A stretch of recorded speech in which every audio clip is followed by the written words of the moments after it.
इस वक्त हम सिविल लाइंस में मौजूद हैं और मंत्री गोपाल राय घर घर जाकर एक पर्चा बांट रहे हैं। पर्चे का मकसद है कि रविवार 11 जून को जो महारैली का आयोजन कर रही है आम आदमी पार्टी, उसमें आम लोगों को भी बुलाया जाए। इस पर्चे में क्या लिखा है इसके बारे में भी उनसे पूछेंगे और यहाँ पर जो रहने वाले लोग हैं वो भी उनके साथ यहाँ पर मौजूद हैं और चर्चा चल रही है कि क्या है केंद्र सरकार का अध्यादेश। क्या बातचीत हुई आपकी लोगों से? देखिए, हम एक ही अपील कर रहे हैं लोगों से कि आपने वोट दिया और वोट दे करके दिल्ली में अरविंद केजरीवाल जी की सरकार बनाई।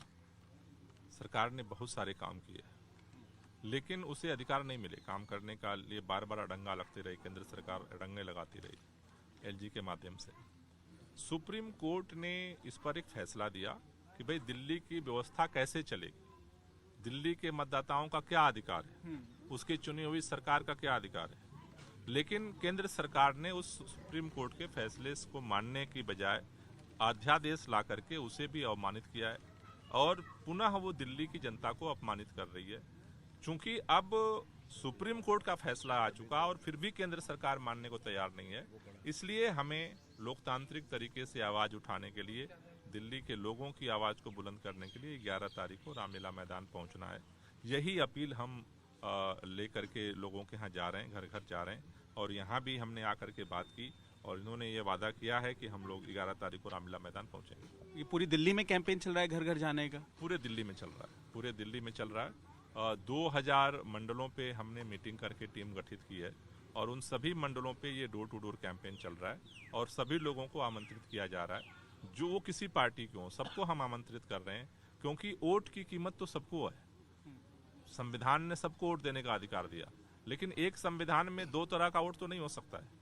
इसलिए सबसे अपील की जा रही है कि भाई अपने वोट के सम्मान के लिए, दिल्ली के सम्मान के लिए, अधिकार के लिए हमें लड़ना है। क्या आप आधिकारिक तौर पे आमंत्रण भी भेजेंगे राजनीतिक दलों को या फिर आप सिर्फ पब्लिक अपील कर रहे हैं? पब्लिक को अपील कर रहे हैं, सारी पब्लिक को अपील कर रहे हैं। साथ ही सवाल ये भी है कि अब लगातार अरविंद केजरीवाल मुलाकात कर रहे हैं अलग अलग राज्यों के नेताओं से, राज्यसभा में आपको समर्थन चाहिए होगा। क्या रामलीला के मैदान में हम इन तमाम राजनीतिक दलों के मुखियाओं को भी देखेंगे? नहीं, जितने राजनीतिक पार्टियों के मुखिया हैं उनसे राज्यसभा में समर्थन के लिए, संसद में इस लड़ाई को आगे ले जाने के लिए सभी पार्टियों के लोगों से मुख्यमंत्री अरविंद केजरीवाल जी मिल रहे हैं। दिल्ली की जनता जो है वो रामलीला मैदान में इकट्ठा हो रही है अपनी आवाज बुलंद करने की। अंतिम सवाल है, लगातार इस सवाल को लेकर मैं चर्चा भी कर रहा हूँ। कांग्रेस अभी तक आपको मिलने का समय नहीं दे रही है। क्या आप ये मान चुके हैं कि कांग्रेस से अब समय नहीं मिलेगा और कांग्रेस जो एक बड़ा विपक्षी दल है संसद में भी, आप मान के चल रहे हैं कि मुलाकात अब संभव नहीं है? नहीं, मेरे ख्याल से मानसून सत्र में अभी काफ़ी समय है और सभी पार्टियों से मिलने के लिए समय जो है वो मांगा गया है।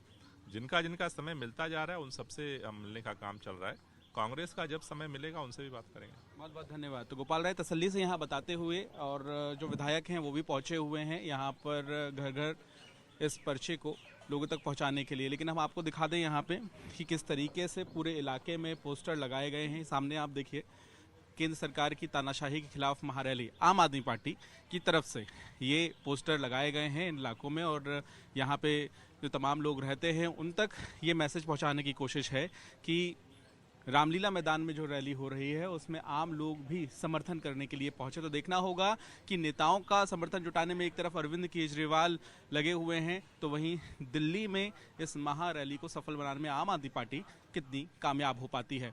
कैमरामैन अजय ठाकुर के साथ पंकज जैन, दिल्ली तक के लिए।